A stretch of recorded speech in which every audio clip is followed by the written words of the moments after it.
Bonjour et merci de participer à cette session, à ce talk. C'était un réel plaisir pour nous de vous avoir. Donc, nous allons encore donner, à partager mon écran. Bonjour et bienvenue c'est notre 14e talk. Nous les appelons les talks CHO parce que je suis une ambassadrice, comme on le dit, je suis ambassadrice, évangéliste de cette fonction de Chief Happiness Officer, qui est une nouvelle fonction qui apporte beaucoup de positivité dans nos entreprises. Et nous l'avons simplement apporté à appeler ce moment de partage, les talks CHO, parce que c'est un moment où nous parlons de la qualité de vie au travail, du bien-être des collaborateurs, les actions, les petits éléments que nous pouvons faire au quotidien, les petites actions que nous pouvons mettre au quotidien pour que nous nous sentons heureux au travail, parce que le travail, c'est aussi une zone d'épanouissement, pas qu'une zone de travail. Pour ceux qui me suivent sur LinkedIn, hier mardi, j'ai simplement publié un petit visuel qui dit que les collaborateurs ont, en dehors du salaire et du travail, ils ont aussi besoin d'être bien traités. Mais maintenant, le défi réside sur qu'est-ce que les collaborateurs entendent par être bien traités. C'est souvent l'énigme que nous essayons de répondre en accompagnant les entreprises. Ça veut dire quoi être bien traité? Bon, mais ce n'est pas le sujet aujourd'hui. Je suis Régine Love, consultante qualité de vie au travail et Chief Happiness Officer. Je suis la gérante du cabinet Régine Pro Consulting basé ici en Côte d'Ivoire. Donc, au quotidien, nous accompagnons déjà les entreprises à mettre sur pied des démarches qualité de vie au travail. Nous accompagnons toujours les entreprises ou bien des équipes, parce que ce n'est pas que l'entreprise dans sa grande échelle, il y a aussi des équipes qui nous contactent pour les accompagner à améliorer la qualité de vie au travail dans l'équipe, parce qu'il faut dire qu'il y a dans toutes les entreprises, dans toutes les équipes, il y a une qualité de vie, mais maintenant, elle peut être favorable ou non favorable à la performance, apporter beaucoup d'énergie positive dans vos équipes, dans vos entreprises. N'oublions pas que tout le monde aujourd'hui souhaite travailler dans un environnement où il y a un peu plus d'épanouissement et il n'y a pas mieux que nous en tant qu'acteurs de notre épanouissement au travail. Ça ne doit pas venir nécessairement de votre directeur, ça ne doit pas venir de votre collaborateur. Vous déjà, vous pouvez commencer au quotidien à mettre des actions, à mettre des petites actions pour améliorer la qualité de vie de vos collaborateurs et la vôtre, parce que ça commence déjà à votre niveau. Si vous vous sentez bien, vous aurez tendance à le déployer. On dit les énergies positives, ce sont comme des forces. Une énergie positive, c'est une force. Quand vous voyez quelqu'un qui sourit, vous avez automatiquement envie de sourire. Je vois souvent des gars de plus en plus sur Facebook ou bien à la télé ou bien des gens marchent dans la rue et ils sourient aux autres. Et quand ils sourient, les autres sourient automatiquement. Et c'est ainsi aussi pour cet épanouissement au travail. Nous devons être des vecteurs, des acteurs de ces éléments. Donc, voilà, je vais lancer le partage. L'objectif aujourd'hui, c'est de vous partager quelques tips que vous connaissez. Signaler qu'il y a eu une petite erreur au niveau de titre. C'est 3 méthodes parce que 5, ça va faire beaucoup. L'objectif, c'est d'évoluer avec la technique des petits pas. Donc, nous n'allons pas vous partager 5, mais déjà 3 pour aujourd'hui. 3 outils qui sont très faciles. La qualité de vie au travail, je ne vais pas me lancer dans des grandes définitions, des définitions qui sont trop longues, mais j'ai pu recueillir quelques éléments qui sont importants que vous devez retenir. La qualité de vie au travail, ce sont des actions qui ont pour objectif de favoriser l'engagement des collaborateurs et leur épanouissement au travail. Et qui dit, par exemple, des collaborateurs engagés, épanouis, facilement la motivation est boostée et c'est la performance. Après, on arrive à une performance globale. Performance globale parce que la performance de l'entreprise ne se reflète pas au niveau des collaborateurs. Nous avons nos clients qui sont satisfaits et nous avons aussi nos actionnaires ou bien nos fournisseurs, bref, tout l'environnement interne et externe à l'entreprise qui est satisfait. Donc, ne voyez pas cette notion simplement en termes de collaborateurs, mais elle s'élargit après. Et qui dit, et nous savons tous que tout ce que nous faisons, quand nous sommes contents, quand nous avons envie de le faire, nous le faisons très bien et nous pouvons atteindre des niveaux de résultats très élevés. La qualité de vie, c'est la qualité de vie au travail. Ce que vous devez arriver à déployer, c'est, nous l'appelons simplement dans notre jargon, une qualité de vie authentique. Une qualité de vie authentique, c'est se concentrer sur l'humain et ses besoins réels dans l'entreprise. L'objectif, c'est pas de regarder ce que l'autre fait dans son entreprise ou bien l'autre a essayé, si ça marche, non. C'est se concentrer sur l'humain dans mon entreprise et surtout de résoudre, de connaître leurs besoins réels. Parce qu'il faut noter que dans chaque environnement, les besoins sont spécifiques. Ce sont des hommes, les besoins des collaborateurs dans un domaine, peut-être des hydrocarbures ou bien des mines, sont souvent différents. Donc, l'objectif ici, c'est aujourd'hui, j'ai une équipe, j'ai une entreprise. Comment est-ce que je développe une qualité de vie qui est propre à la culture et à nos réalités? Ça veut dire que je dois prendre en compte les besoins de mes collaborateurs. Et qui dit prendre en compte les besoins de mes collaborateurs, ça veut simplement dire les écouter, de temps en temps faire des baromètres, ainsi de suite, pour un peu récolter leurs besoins et ensuite mettre des actions. Parce que si vous récoltez les besoins de vos collaborateurs ou bien de tous les membres de votre entreprise et qu'après vous ne mettez pas des actions, ils se sentiront, ils percevront ça comme de la malveillance en fait. Et nous appelons ça une bienveillance biaisée. Vous leur montrez, vous leur présentez que voilà, je veux faire quelque chose de bien et après, ils s'ouvrent à vous, ils vous expliquent et vous ne mettez rien en arrière. Et ça peut réellement briser ce sentiment de confiance dans l'entreprise et encore casser sur leur motivation. Pourquoi? Parce qu'à chaque fois que si j'ai un défi et que quelqu'un veut m'écouter, ça me redonne espoir de dire, ah tiens, peut-être on peut trouver un consensus. Mais si j'ai un besoin et que vous m'écoutez et vous ne mettez rien en arrière, rapidement, j'aurai le sentiment de ça ne sert à rien, quoi. Je serai un peu dessus et tout. Et c'est exactement la psychologie des collaborateurs. Et ces besoins doivent être propres à vos réalités et à votre vision stratégique QVT.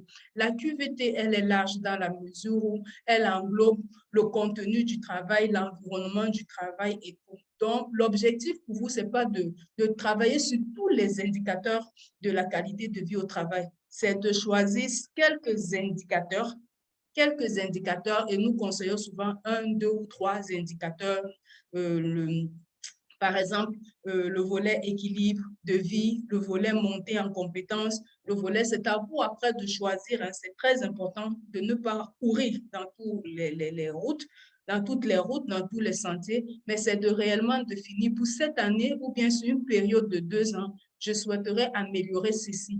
Et ce que vous souhaiterez améliorer, c'est par rapport au retour, aux besoins de vos collaborateurs. Le but, ce n'est pas de se réveiller un matin dans son équipe et dire, tiens, je décide de faire ceci, sans au préalable avoir reçu un retour de vos collaborateurs. Parce que pour les rendre acteurs, il faut qu'ils aient l'impression que c'est ce qu'ils ont demandé qu'ils sont en train de recevoir. Et en d'autres mots, la qualité de vie au travail, c'est aussi la capacité des collaborateurs à s'exprimer et à agir sur le contenu et l'environnement de leur travail. La capacité des collaborateurs à s'inspirer et agir sur le contenu et l'environnement de leur travail. Donc, voici en quelques mots ce que c'est que la qualité de vie au travail. Les 3 méthodes que nous vous préconisons, nous allons aller rapidement parce que nous voulons privilégier les interactions. Les 3 méthodes que nous vous préconisons ici, voilà, pour la méthode 1, excusez-moi une minute.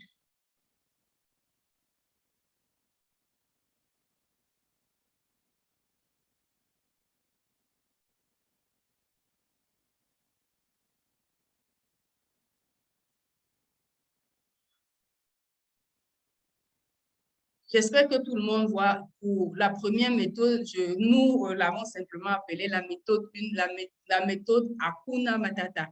Hakuna Matata, ça me fait beaucoup rire parce que ça vient d'un dessin animé que nous avons tous vu et qui a toujours, c'est un best-seller des dessins animés. Hein.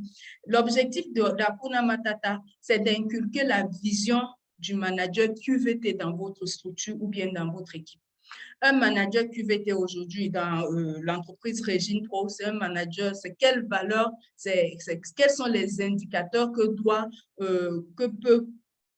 quels sont les indicateurs que nous devons, qu'un manager Régine Pro peut mettre en avant pour améliorer la qualité de vie au travail.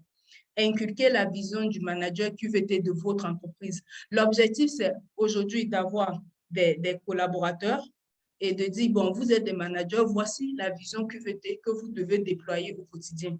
Hakuna Matata, pourquoi? Parce que ce lion, il s'est retrouvé subitement hors de chez lui, dans un nouvel environnement. Il avait des défis pour s'intégrer, mais il a rencontré une équipe géniale. Tellement génial qu'ils lui ont dit, chez nous ici, voici ce qu'on vit. Chez nous, nous vivons comme ça. C'est la vie tranquille, c'est ceci et c'est cela. Et c'est comme ça que vous devez guider vos managers. C'est de leur dire, ici, un manager QVT, il s'occupe de 1, 2, 3 éléments. Ça dépend des éléments, comme je l'ai dit un peu plus au départ, ça dépend des éléments que vous voulez développer dans votre stratégie QVT. Par exemple, comme élément, vous pouvez dire tous les collaborateurs doivent être acteurs de la bienveillance au travail. Être acteur de la bienveillance, ça sous-entend que vous allez leur faire des formations sur la bienveillance au travail, parce que cette notion de bienveillance est souvent très mal perçue par certains managers et certains collaborateurs. L'objectif, ce n'est pas de dire, bon, ici, nous avons décidé de valoriser la bienveillance, le respect et tout, mais nous les valoriserons comment? Donc, c'est de leur faire un transfert de compétences, une formation.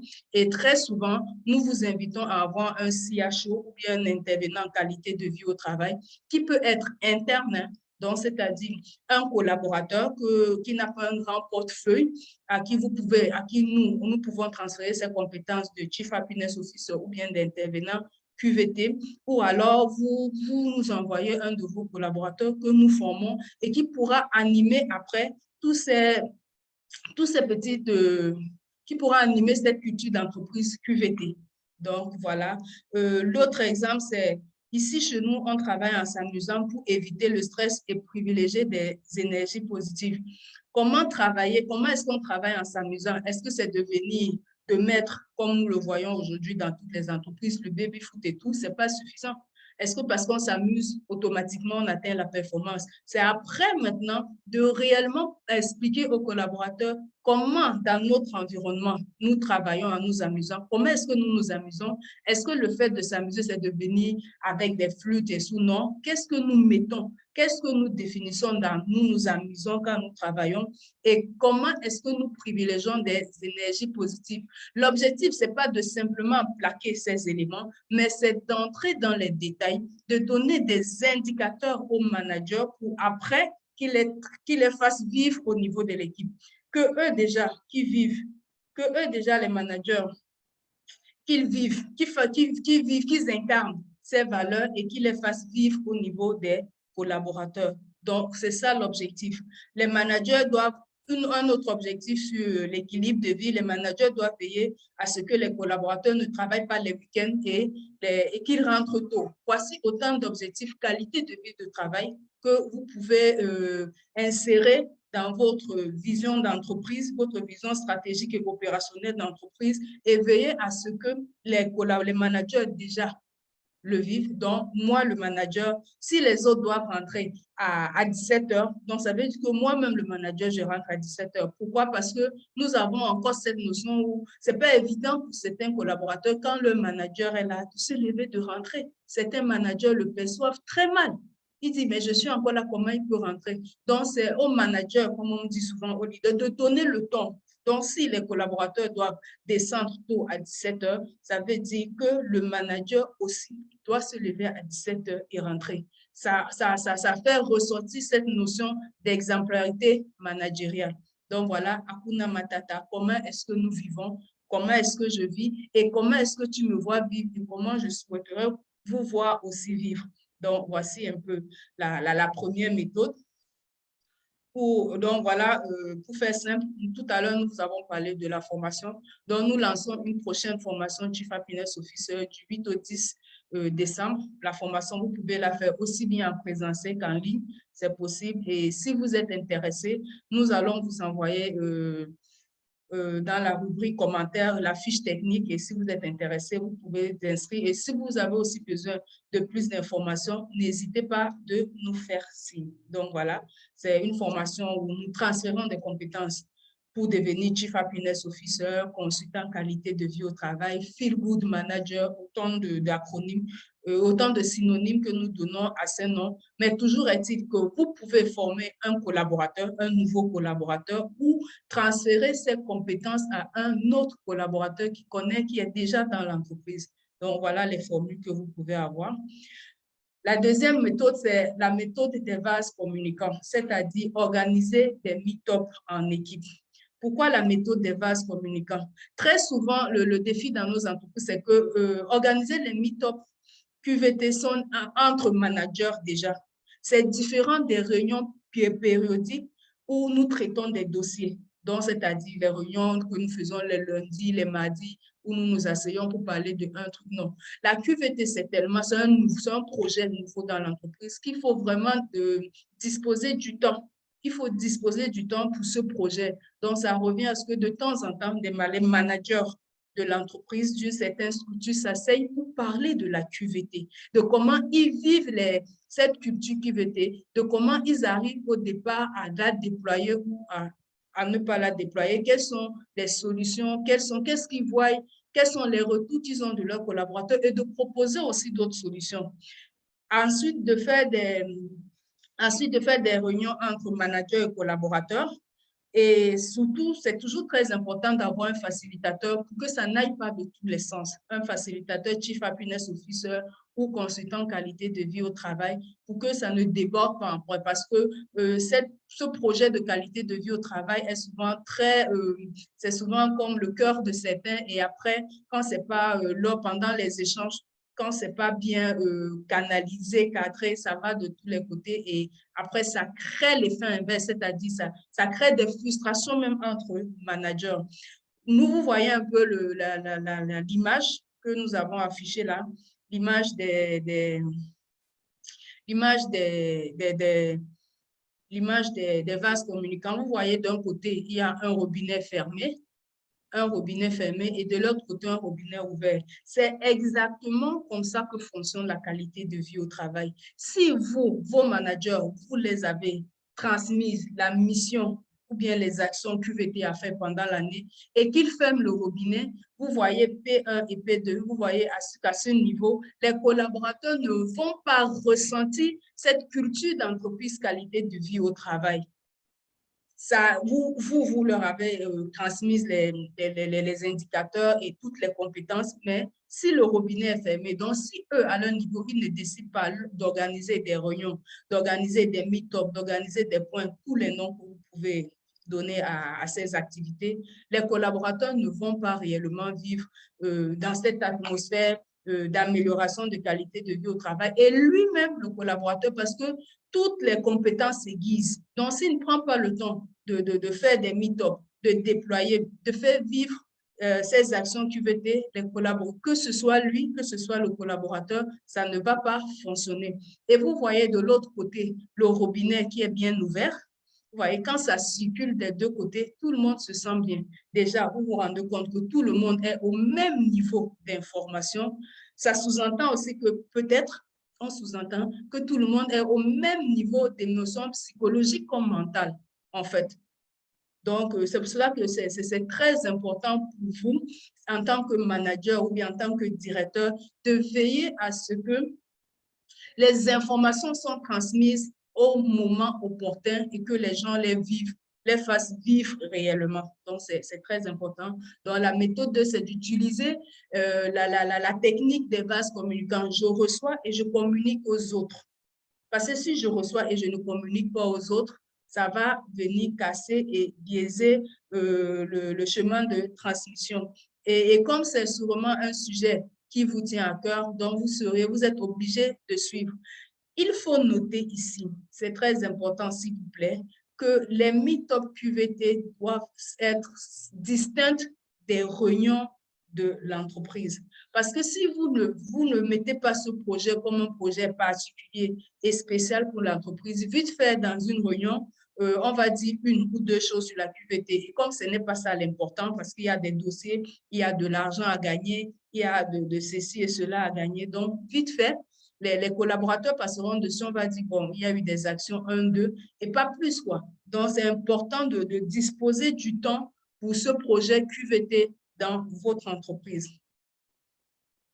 Ensuite, qui sommes-nous? Simplement, avant de donner la troisième méthode, nous sommes un cabinet, Régine Pro, c'est un cabinet qui accompagne les entreprises qualité de vie au travail, nos domaines nos domaines de, comment on les appelle même, nos domaines d'action, voilà, nos domaines d'action, c'est qualité de vie au travail, bien-être au travail. Nous accompagnons les entreprises aussi dans la santé au travail, parce que qui parle de qualité de vie au travail dit automatiquement la santé des collaborateurs aussi au travail.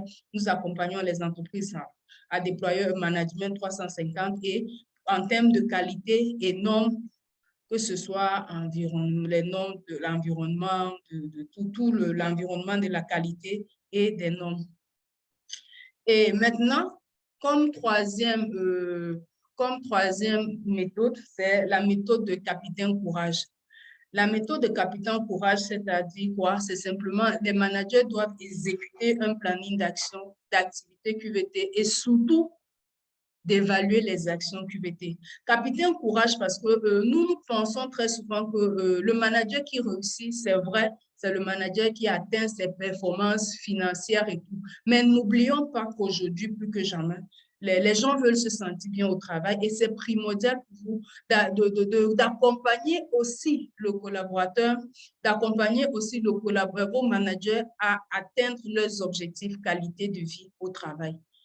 C'est très important et que ce soit dans leur fiche de poste ou bien dans leurs évaluations, vous devez aussi, c'est important, fixer des objectifs qualité de vie au travail et les suivre. Donc, nous avons, par exemple, vous devez développer un tableau de bord d'indicateurs qualité de vie au travail et qui peut très bien être piloté par le responsable qualité, le consultant qualité de vie au travail ou bien le Chief Happiness Officer. C'est à lui que vous pouvez remettre, c'est son domaine d'application qui peut suivre le tableau de bord qualité de vie au travail. Le nombre de réunions comme indicateur, vous pouvez aussi lui fixer le nombre de rencontres B2B avec les collaborateurs parce que, comme nous l'avons dit au départ, l'objectif, c'est de récolter les besoins de collaborateurs pour que nous ayons une QVT qui est plus authentique et qui reflète les réalités de notre environnement. Donc ici, l'objectif, c'est de prévoir aussi dans le tableau de bord certains indicateurs que vous allez suivre, en fait. C'est le nombre de baromètres QVT est effectué pour récolter les besoins, les informations, les remarques, les suggestions et leurs propositions aussi. Parce que l'objectif, ce n'est pas de demander à vos collaborateurs quels sont les besoins, mais comme nous avons expliqué au départ qu'ils doivent agir, c'est de les amener aussi à proposer, comme on dit, à agir sur leur environnement de travail. Le nombre d'actions pilotées, les taux de réussite comme les taux d'échec. Ensuite, les notes, surtout, excusez-moi, il y a une erreur, la note de l'évaluation 360 trimestrielle. Autant les managers accompagnent les collaborateurs dans la mise en place de ces indicateurs et de cet environnement qualité de vie au travail. L'autre indicateur très important, c'est aussi d'inviter vos collaborateurs à noter leur manager par rapport au déploiement des actions qualité de vie au travail. Nous le faisons dans des entreprises où nous mettons des démarches bien-être au travail. Et rassurez-vous, quand un manager aussi sait que son devenir dans l'entreprise impacte, que son devenir dans l'entreprise, 40% de son devenir dans l'entreprise est aussi concédé à ses collaborateurs. Il prend le temps de bien traiter ses collaborateurs. Il prend le temps d'écouter et de déployer cette qualité de vie au travail, d'améliorer cette qualité de vie au travail chez ses collaborateurs. Parce que si c'est fait d'un seul sens, Ça veut dire que les éléments qui vont vous retourner ne seront peut-être pas objectifs, mais de les faire évaluer par leurs collaborateurs pour vous rassurer de comment ils vivent la chose, comment ils la ressentent et comment au quotidien ils évoluent avec, ces actions qualité de vie au travail, ça fera un plus et ça va aussi déclencher ce signal sur le manager qu'il doit faire aussi des efforts à son niveau et surtout créer cet environnement, casser cet environnement dans l'entreprise où c'est le manager qui décide de tout et qui dit de tout. Non, aujourd'hui, dans une équipe, vivent plusieurs personnes. C'est un milieu d'interaction et aujourd'hui, tout le monde souhaite proposer, tout le monde veut proposer, tout le monde veut participer et rendre les collaborateurs acteurs de la qualité de vie au travail, c'est les écouter et leur donner cette chance-là aussi de proposer et de planifier des éléments. Donc, comme troisième méthode, nous avons la méthode Capitaine Courage. Donc, voilà. Et après avoir évalué les managers, planifié les actions, et vous n'oubliez pas de proposer des récompenses. Pourquoi? Parce que c'est un nouveau projet. Les collaborateurs, n'oublions pas aussi que le manager, c'est un collaborateur. Hein. Donc, que ce soit le manager ou les collaborateurs, ne le feront pas, ne seront pas en train de le faire aussi aisément s'ils ne voient pas leur intérêt. C'est vrai qu'il y a l'intérêt, ils vont peut-être se sentir bien dans l'équipe, mais l'objectif, c'est de continuer et de pérenniser la chose et de rendre la chose effective à tous les niveaux. Donc, c'est pour cela que nous vous invitons à prévoir des récompenses, à vraiment prévoir des récompenses. Et qui parle de prévoir des récompenses en entreprise, ça veut dire qu'on parle de tout. Parce que je ne sais pas si vous avez lu le livre sur les langages d'amour. Vous savez, vos collaborateurs ont des besoins spécifiques à un moment donné. L'objectif, très souvent, ce n'est pas de dire, bon, celui qui aura atteint ses objectifs QVT, on va lui proposer 50 000 francs. Peut-être le collaborateur qui doit atteindre ses objectifs, il n'a pas besoin d'argent, il a peut-être besoin d'un peu plus de temps, de moments de qualité ou bien de feedback positif. Il a simplement besoin qu'on le mette sur une strate et qu'on annonce à tout le monde qu'il est le super-héros QVT. Il n'a peut-être pas besoin d'argent. Donc, c'est important aussi, quand vous voulez récompenser vos collaborateurs, de comprendre, de savoir comment les récompenser pour que ça ait aussi cet effet-là, que ça ait aussi cet effet en eux. Mais si vous décidez juste de proposer des récompenses qui ne les motivent pas, qui ne les attirent pas, vous allez vous plaindre, comme certains managers m'expliquent, ah, on leur propose même ceci, ils n'adhèrent pas. Mais c'est parce que vous leur proposez ce qui ne les intéresse pas. L'objectif aussi, c'est vrai, on doit mettre les récompenses. Qu'est-ce que vous pensez qu'on peut proposer comme récompense pour ceux qui vont atteindre leurs objectifs QVT, pour ceux qui atteindront leurs objectifs QVT peut-être à 50%, à 10%, à 20%. Et là, vous pourrez faire facilement une grille de récompense QVT. Donc, si j'atteins mes objectifs, ceux qui atteignent les objectifs à 100%, ils ont dit, ils aimeraient peut-être avoir le temps et l'argent. Et quand vous vous rendez compte qu'un manager a atteint cette grille-là, appelez-le et proposez-lui les deux éléments. Aujourd'hui, parce que vous avez atteint cet objectif, voilà ce que nous vous proposons. Un peu plus de temps pour vous, de l'argent ou bien une reconnaissance avec un prix et tout ça. Qu'est-ce que vous préférez? Et donnez-lui et laissez-le choisir ce qui lui fera plaisir. Parce qu'on offre pour que l'autre, on offre pour faire plaisir. On n'offre pas parce qu'on pense que c'est bon pour l'autre, mais on offre aussi parce que c'est peut-être bon et ça lui fera plaisir, ça va le valoriser. Donc, voilà. Merci. L'objectif ici, c'était de vous présenter ces trois méthodes. La première méthode, c'était de vous présenter ces trois méthodes et voilà. Merci. L'objectif ici, c'est de privilégier les interactions. Vous avez vu nos trois méthodes. Donc, voilà, la première, c'était la méthode Hakuna Matata. La seconde, c'était les vases communicants. Et ensuite, c'est le Capitaine Courage QVT. Donc, nous sommes là. Nous vous écoutons. Merci. Merci de nous avoir écoutés. Merci de nous avoir écoutés. Et si vous le sentez, vous pouvez ouvrir votre micro ou simplement envoyer un message au niveau de la discussion et nous, ce sera un réel plaisir de répondre à vos questions. Mais déjà, au niveau de la discussion, au niveau, je vais vous partager, je vous partage déjà la fiche.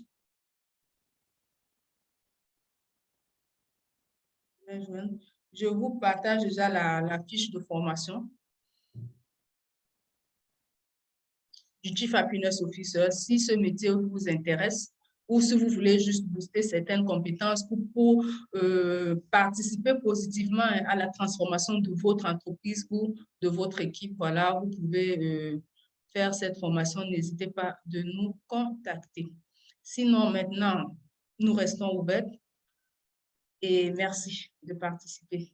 Comme on dit chez nous, nous valorisons l'humain. Nous vous écoutons. Merci.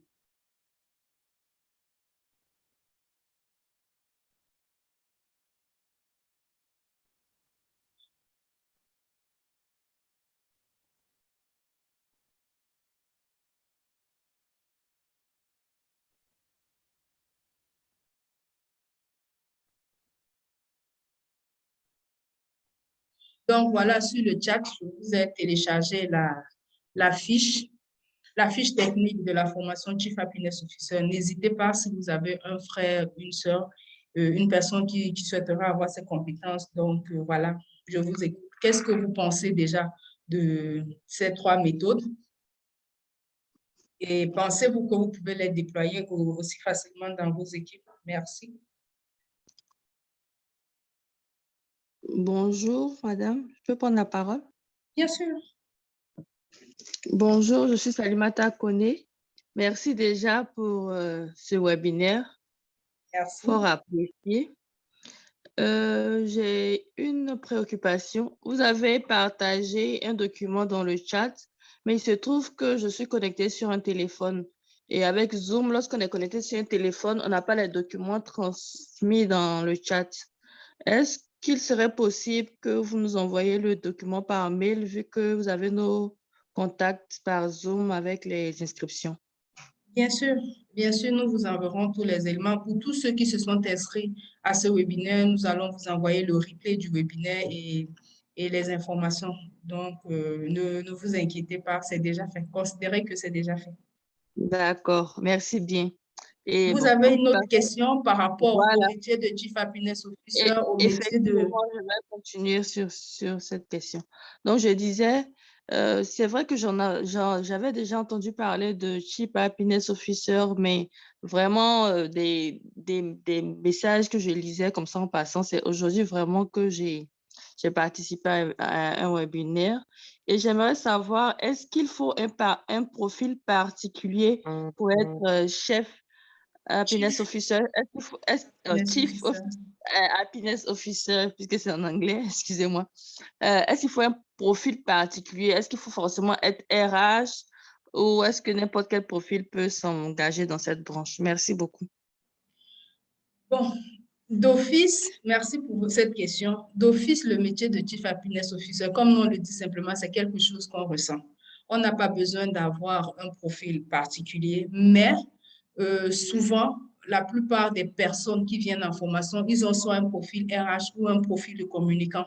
En fait, la plupart des profils que nous recevons en formation Chief Happiness Officer, ce sont déjà des office managers, ce sont des personnes qui ont un profil RH et aussi un profil de communicateur. Mais nous le restreignons pas parce que c'est un métier qu'on ressent. On décide, comme on le dit simplement, on décide d'apporter quelque chose à l'entreprise, d'être, comme on le dit, cette figure, d'être ce collaborateur qui au quotidien va se lever et améliorer les conditions avec, il faut le dire, avec la hiérarchie, mettre sur pied des actions au quotidien pour améliorer la qualité de vie au travail. Donc, si aujourd'hui vous ressentez que vous pouvez faire ce métier, si vous le ressentez, n'hésitez pas à vous écrire et après, vous pouvez vous déployer dans votre entreprise. C'est une compétence de plus. Et aujourd'hui, les entreprises que nous accompagnons, pour les entreprises que nous accompagnons, c'est un avantage concurrentiel parce que il y a 10 ans, 15 ans qu'on parlait de la qualité du domaine HSE, hygiène, sécurité, environnement au travail, les gens disaient ça sert à quoi? On n'a pas besoin de se sentir en sécurité au travail. L'objectif du travail, c'est de travailler. La sécurité, ça sert à quoi? On a mis une rallonge, je tombe, qu'est-ce que ça peut me faire? Mais nous voyons 10 ou 15 ans après que les entreprises veulent travailler, les grands groupes gagner certains appels d'offres. Il faut que vous ayez des certifications qui prouvent que vos collaborateurs sont en sécurité, qui prouvent que les outils que vous utilisez respectent certains normes. Et rassurez-vous, d'ici maximum, maintenant, dit 2-3 ans, la qualité de vie, on demandera aux entreprises d'avoir des normes qualité de vie au travail. Les grands groupes que nous accompagnons aujourd'hui, c'est parce que c'est devenu une exigence pour eux pour mieux se déployer dans le marché international. C'est pour cela qu'ils nous consultent. Et ils nous formons des Chief Happiness Officers, Chief Happiness Officer, responsable qualité de vie au travail, responsable expérience collaborateur, ce sont des synonymes. Mais au finish, ils font la même chose en fait. Maintenant, ça dépend de l'appellation, ça dépend du nom que vous voulez utiliser pour contextualiser cette fonction dans l'entreprise. Les grands groupes qui ont un service, qui ont souvent des services production pour faire utiliser le consultant qualité de vie au travail. Chief Happiness Officer, c'est plus fun, comme on le dit simplement, c'est plus fun pour les startups, les PME, et certains utilisent même le mot feel good manager. Après, ça dépend de l'entreprise, de sa culture, de comment ils veulent valoriser cette fonction. Mais le profil, non, pas un profil, c'est juste quelque chose qu'on sent. Ça veut dire qu'on est d'office parce que ce sont c'est aussi des compétences qu'on transfère à des collaborateurs, en fait. Donc, voilà. Si vous sentez la chose, n'hésitez pas et c'est tout, en fait. J'espère avoir apporté des réponses à votre question. Merci. Je vous en prie.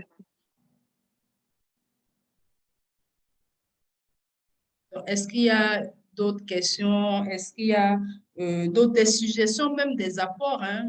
C'est ça l'objectif. Est-ce qu'il y a aussi des apports par rapport à ces méthodes, à la transmission des valeurs qui étaient en entreprise? Et si vous êtes dans des entreprises aussi où cette notion est...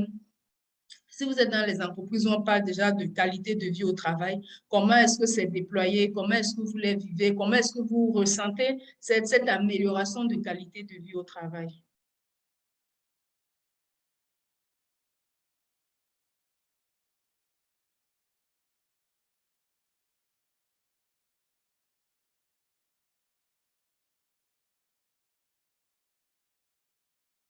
Donc, n'hésitez pas de nous partager, parce que si vous êtes bien si vous participez bien à ce talk, c'est sûrement parce que vous avez voulu avoir plus d'informations, avoir des réponses à certaines questions que vous vous posez. Donc, n'hésitez pas de nous les partager. Bon, puisque personne d'autre ne... Je peux revenir? Bien sûr. D'accord. Vous avez parlé tout à l'heure de groupes que vous accompagnez et tout. J'aimerais savoir si ces groupes-là sont en Côte d'Ivoire, en Afrique ici, en Côte d'Ivoire ici. Parce que sous notre pic, en fait, j'essaie de contextualiser et je vois qu'on est encore loin, en tout cas dans les entreprises où moi j'ai travaillé, on est encore loin de cette approche-là. Donc, c'est pour ça que je voulais savoir si c'est vraiment, si ça commence vraiment, comme on dit, si la moutarde commence à prendre ici. Merci. En Côte d'Ivoire, oui, nous accompagnons des startups comme des grands groupes déjà.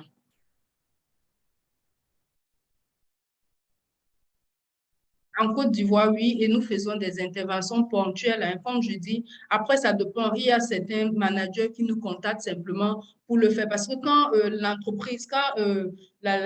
l'entreprise ne l'a pas encore défini dans sa vision stratégique, donc ça veut dire qu'elle ne donne pas le temps aux managers.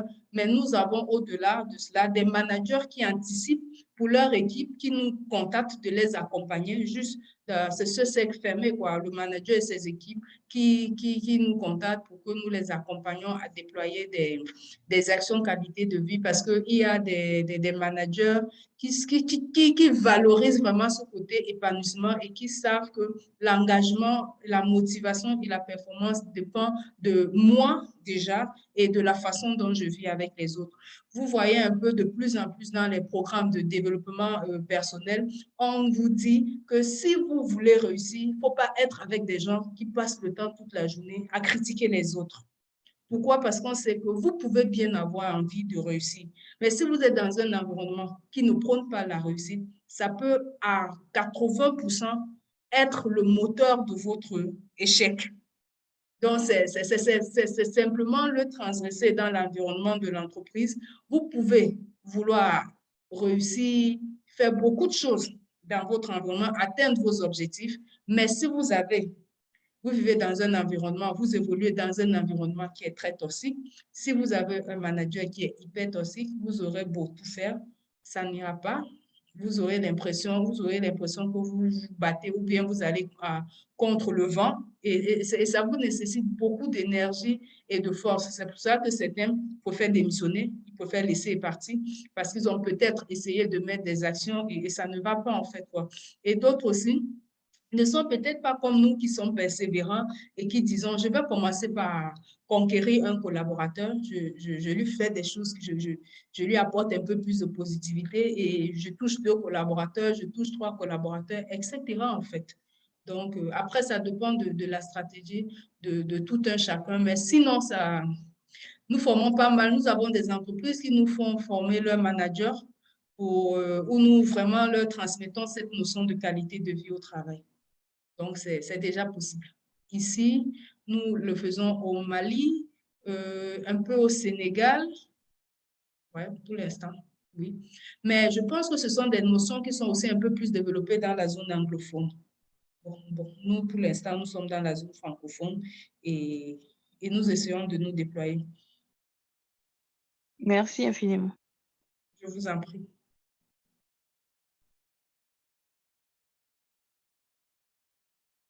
Est-ce que vous voulez nous faire un partage, des suggestions? Il est 15h49. Il nous reste encore 10 minutes. Est-ce que vous avez des éléments à ajouter, à partager par rapport à cette vision QVT managériale?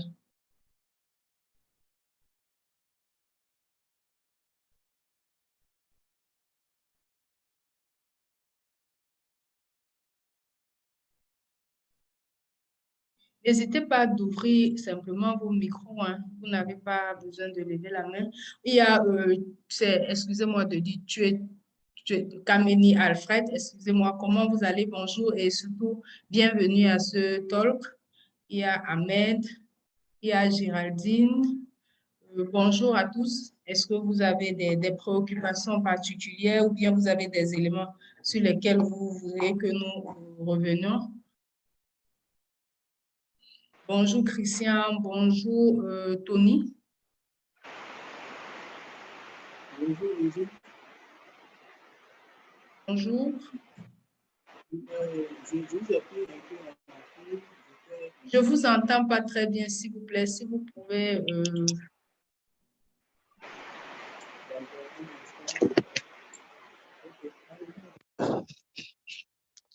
Vous m'entendez mieux? Voilà, je vous entends. Allô? Oui, oui, je vous entends mieux. D'accord. Donc, je disais que je vous ai pris en cours. Donc, j'ai dû rater peut-être une grande partie de la formation. Donc, je souhaiterais peut-être que vous puissiez peut-être résumer un peu pour moi, si vous permettez. D'accord. L'objectif aujourd'hui de ce talk, c'est simplement d'accompagner, de donner des petites méthodes aux dirigeants ou bien aux managers, comment ils peuvent déployer quelques actions QVT dans leur entreprise. Donc, et pour les méthodes, nous avons choisi 3 méthodes qui sont très simples pour nous. La première, nous l'avons appelée Hakuna Matata. C'est simplement vous. Je ne sais pas si vous avez vu ce dessin animé du Roi Lion. Le jeune lion, son nom m'échappe, qui s'est retrouvé dans une zone déserte avec un gros porc et l'autre m'échappe. Et il lui a expliqué comment, il a vu comment cela vit et il a adhéré. Ils lui ont dit, ici chez nous, nous vivons heureux. Et notre slogan, c'est Hakuna Matata. Ça veut dire, c'est un nom magnifique, ça veut dire ceci. Le lion qui avait du mal à s'intégrer, après, il a grandi dans cet environnement. Pourquoi? Parce qu'il a vu, il y a eu le côté exemplarité, il a vu les autres. Ce qu'ils disent, ils le font et il a adhéré. Donc, nous invitons les managers aussi. Aujourd'hui, s'il y a des actions qualité de vie à déployer, c'est déjà à eux-mêmes de les vivre, de faire vivre ces actions et enfin de les déployer sur leurs collaborateurs. La deuxième méthode que nous avons vue, c'est la méthode des vases communicants. Pourquoi la méthode des vases communicants? Parce que ce que je reçois, il faut que je sache le communiquer en termes de valeur et action qualité de vie au travail.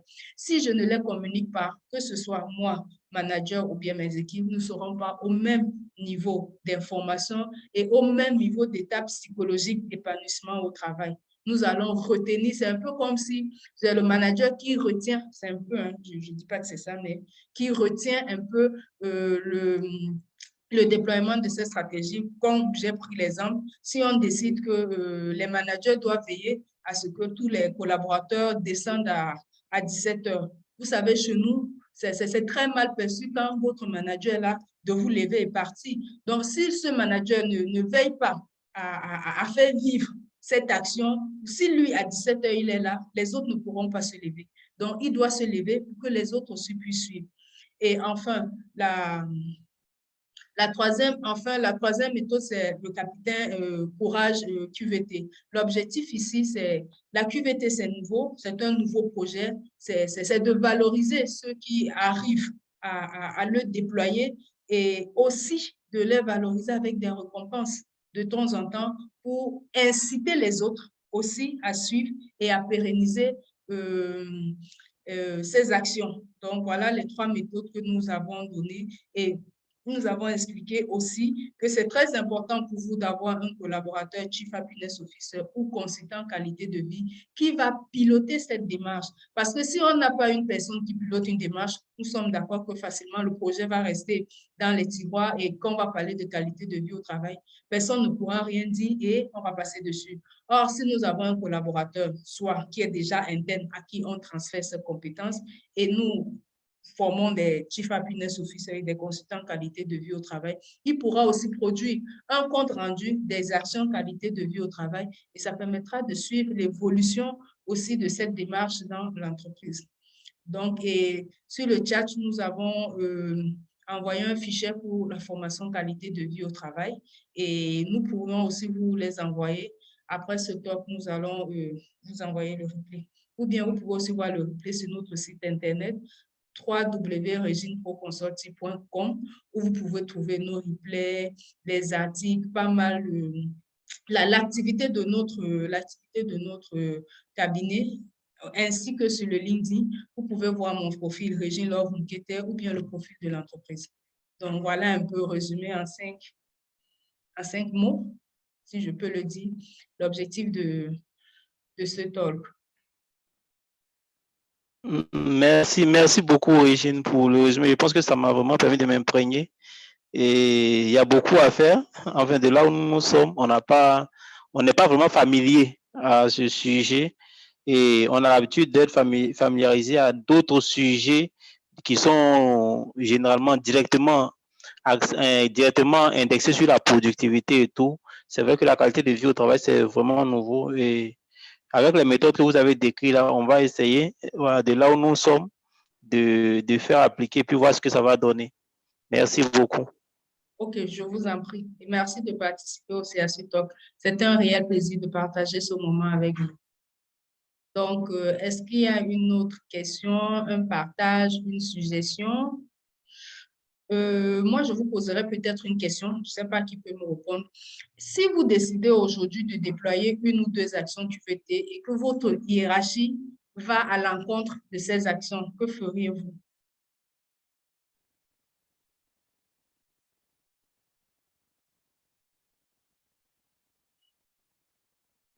Est-ce qu'une personne peut m'aider pour cette réponse, s'il vous plaît? Si vous permettez, moi, je peux essayer de répondre.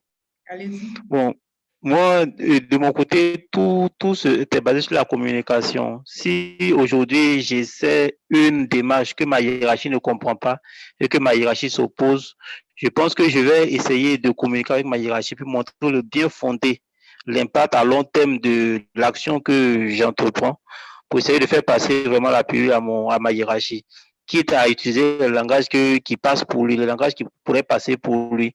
Généralement, nous avons des hiérarchies qui sont de type rentabilité et tout. Donc, il faut que je puisse lui montrer l'impact de ce que je fais sur la rentabilité globale ou bien à long terme, vu que ça peut peut-être améliorer, réduire l'absentéisme, améliorer la productivité sur les périodes où les gens travaillent. Par exemple, tout à l'heure, vous avez parlé de si vous devez peut-être descendre à une certaine heure et qu'on maintient les collaborateurs à une certaine heure. Je pense que j'ai déjà vécu cette expérience-là où les collaborateurs qui travaillent jusqu'à X heures, ils sont très souvent fatigués, ils sont plus productifs et leur délai de réponse aux différentes requêtes devient plus long. Donc, ils perdent en productivité. Au lieu où l'entreprise pensait gagner en les faisant travailler qu'à X heures, au contraire, l'entreprise perd parce que dans le long terme, ses collaborateurs ne sont plus productifs, ils sont découragés et puis ils ont très souvent envie de partir, ou bien quand ils restent, ils donnent vraiment le minimum pendant les heures. Ils sont là longtemps, mais ils ne sont pas productifs. Donc, c'est peut-être montrer cet impact-là pour que ma hiérarchie soit à l'aise le, avec le, le sujet que je veux pouvoir développer avec mes collaborateurs.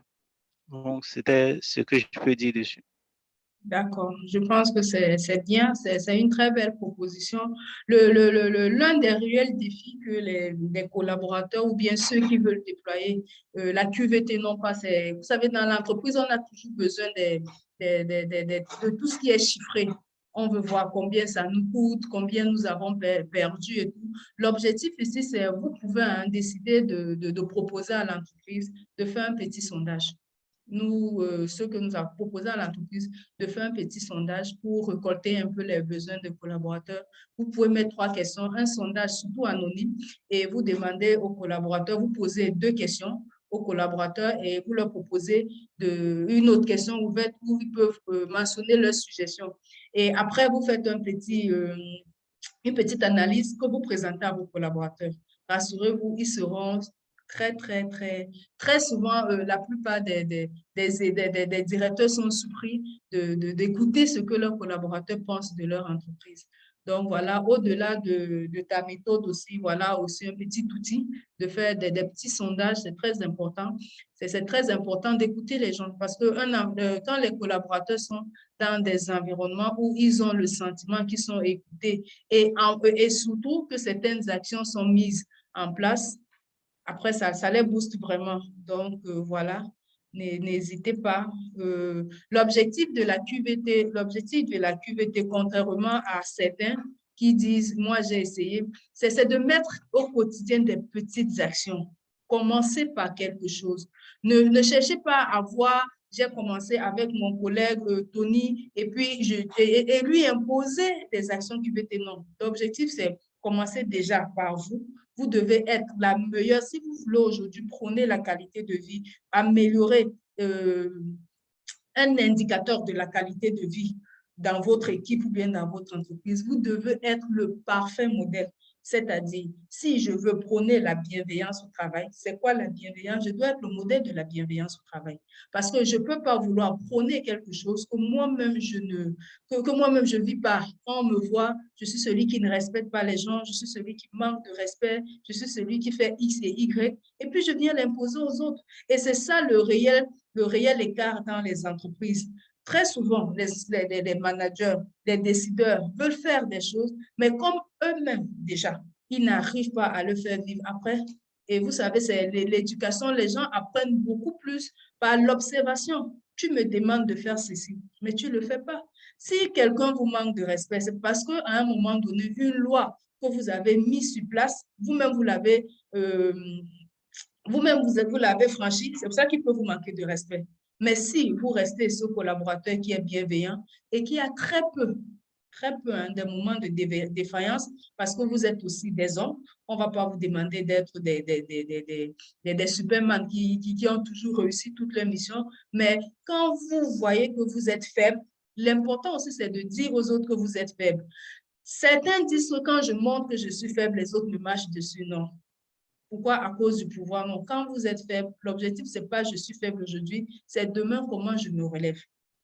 Et c'est ça la QVT. Même si la direction n'a pas défini, mais chacun à son niveau, parce que nous sommes dans des environnements où chacun à son niveau doit contribuer.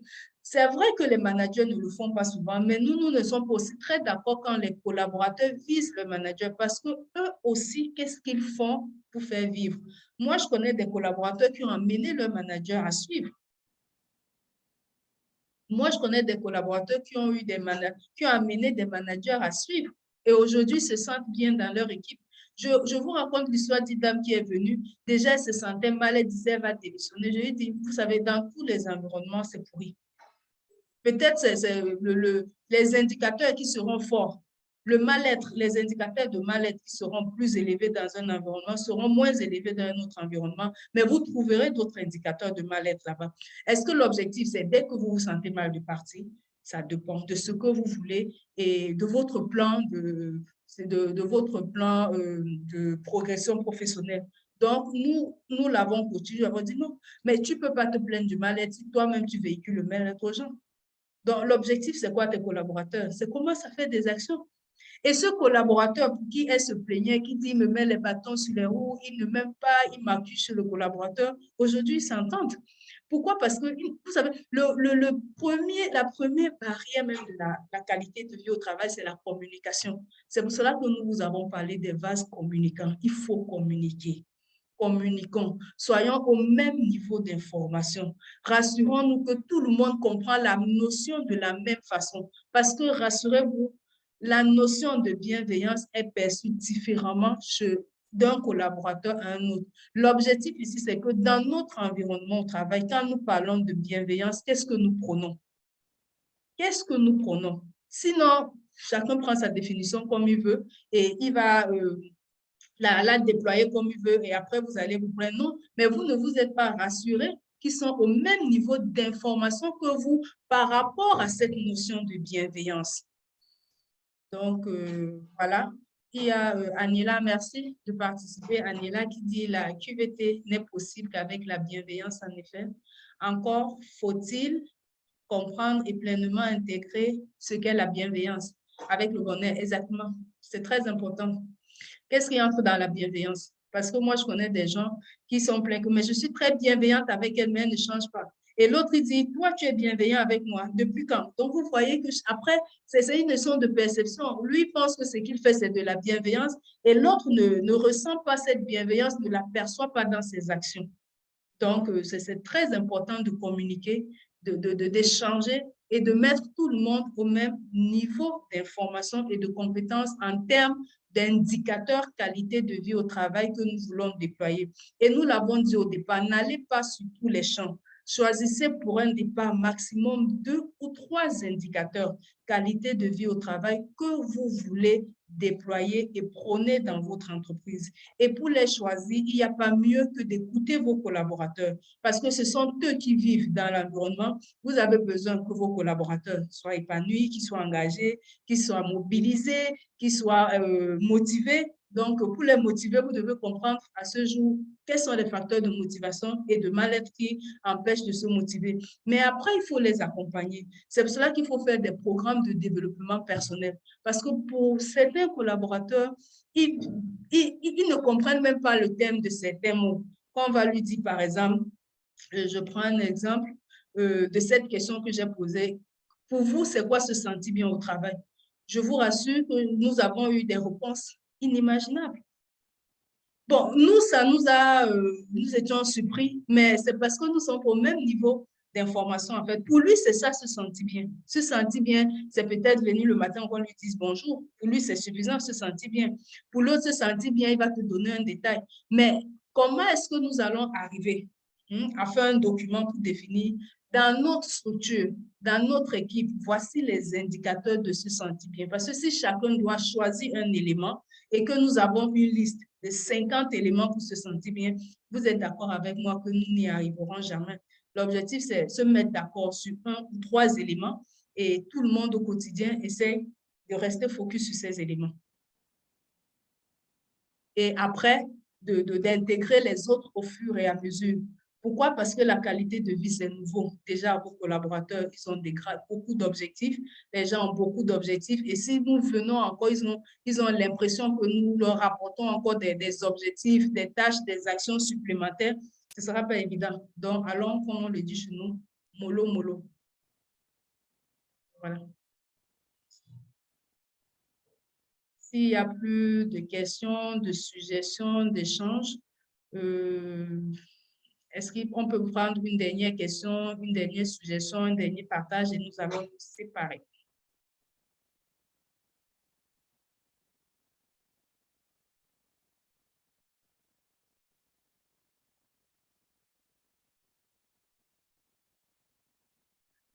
Donc, je pense que tout est bon. Sinon, n'hésitez pas à nous revenir, n'hésitez pas à nous suivre sur les réseaux sociaux, LinkedIn. Nous avons des pages professionnelles comme ma page personnelle. N'hésitez pas à tout moment de nous poser vos questions si vous avez besoin. C'est important. Si vous pensez que vous êtes cette personne qui peut apporter cette positivité en entreprise, n'hésitez pas de parfaire parce que nous avons plus besoin de bonnes personnes aujourd'hui que de celles qui critiquent ou bien de celles qui trouvent des problèmes. C'est vrai que nous avons beaucoup de problèmes dans nos entreprises, mais aujourd'hui, nous avons besoin de personnes qui apportent des solutions à ces problèmes-là, pas qui passent le temps à se plaindre parce que travailler avec un collaborateur qui se plaint tous les jours, c'est fatigant. Rassurez-vous. Au lieu de se plaindre, ce dont tu te plains, peut-être tu peux commencer à faire des actions aussi et ça pourra aider l'autre. Donc voilà. Les graines sortent de terre petit à petit. Bravo, Régine. Merci, Angela. Donc, s'il n'y a plus de questions de partage, nous allons vous dire merci. Merci. C'était un réel plaisir pour nous de partager ce moment avec vous. Il faut dire que nous allons un peu vite parce que nous n'avons qu'une heure, mais vous pouvez nous contacter, vous pouvez nous écrire et ce sera un réel plaisir de continuer cette conversation avec vous. Je suis Régine Love Moukete, consultante qualité de vie et formatrice Chief Happiness Officer. Donc, voilà.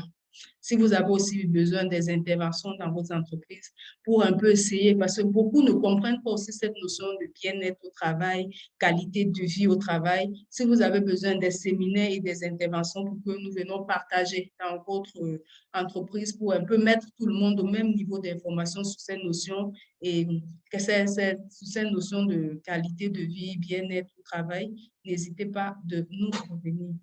Merci Salimata, merci Christian, merci tout le monde. Bienveillance, Christian dit bienveillance. Il y a Salimata qui dit webinaire fort, instructif, merci. Et notre prochain talk, je vous le partage s'il vous plaît, excusez-moi. Je vous partage déjà notre prochain talk. Ne vous déconnectez pas s'il vous plaît une minute.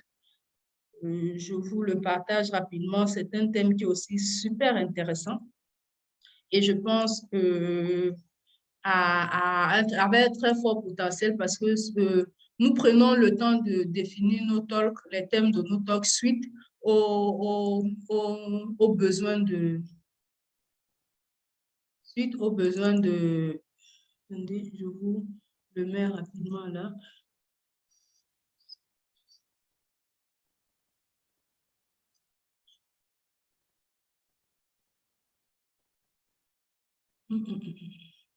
Moi, je ne l'ai pas encore.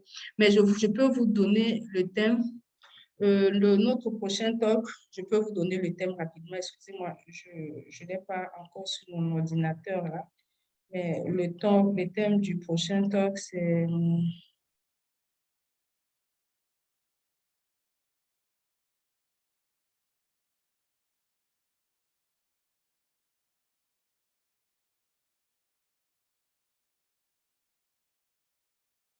Voilà, c'est le harcèlement. Le thème du prochain talk, excusez-moi, je ne l'ai pas encore, je l'ai sur mon téléphone. Le thème de notre prochain talk, c'est harcèlement moral au travail. C'est quoi concrètement? Parce que nous avons beaucoup de personnes, de collaborateurs qui nous disent qu'ils sont harcelés moralement, ils n'arrivent même plus à se lever pour aller au travail, ainsi de suite. Donc, le thème de notre prochain talk du 9 décembre, nous allons communiquer dessus, c'est le harcèlement moral au travail. C'est quoi exactement et quelles sont les actions que nous pouvons mettre sur pied pour arriver à remédier à ce défi. Beaucoup de gens se plaignent qu'ils sont harcelés moralement. Et c'est quoi le harcèlement moral? Et quand on a l'impression qu'on subit le harcèlement moral d'un collaborateur ou d'un manager ou de qui que ce soit, comment est-ce que nous pouvons nous en sortir? Quelles sont les actions, les instances que nous avons en entreprise et les actions que nous pouvons mener pour résoudre ce défi? Donc, nous vous donnons rendez-vous le 9 décembre. Harcèlement moral, de quoi parlons-nous? Quelle action mettre sur pied? À très bientôt. Prenez soin de vous et ce fut un agréable moment que nous avons passé ensemble. N'hésitez pas. Prenez soin de vous et comme on dit chez nous, valorisons l'humain. Ciao. Merci. Bye.